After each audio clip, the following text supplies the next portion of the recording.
28 ఇంచెసా? తర్వాత body length వచ్చేసి 9 inches. Okay, shoulder వచ్చేసి 8 ఇంచెసా? 4 మ్యామ్. అంటే కంప్లీట్ షోల్డర్ కంప్లీట్ అంటే ఇక్కడ వరకు ఇట్లా తీసుకోవడం అనేది 8 అని చెప్పిన కదా, 8 ఇంచెస్ తీసుకుందాము. కాకపోతే కొంచెం పెద్దగానే చేద్దాము, ఫ్రీ ఉండేలాగా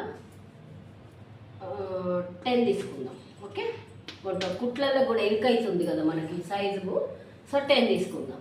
తర్వాత చెస్ట్ ఎంత తీసుకున్నాం మనం? ఇందాక 22 అన్నాం కదా, ఇక్కడ ఒక 24 తీసుకుందాము. బాడీ రౌండ్ వచ్చేసి 22 తీసుకుందాము, కొంచెం ఫ్రీగానే. తర్వాత ఇక ఇదైతే నార్మల్గా స్టెప్పే, షోల్డర్ని బట్టి లేయర్ తీసుకోవడము. అది డైరెక్ట్గా మనం నెక్కులు అవి చేసే దగ్గరే ఈ పైది డెకరేట్ చేస్తాము. మిగతా ఏముండవు, స్లీవ్లెస్ దానికే ఆ డెకరేషను. ఇక్కడ వచ్చేసి నెక్స్ ఒకటి కావాలి. నెక్స్ అనేది మనకి ఫ్రంట్ అండ్ బ్యాక్.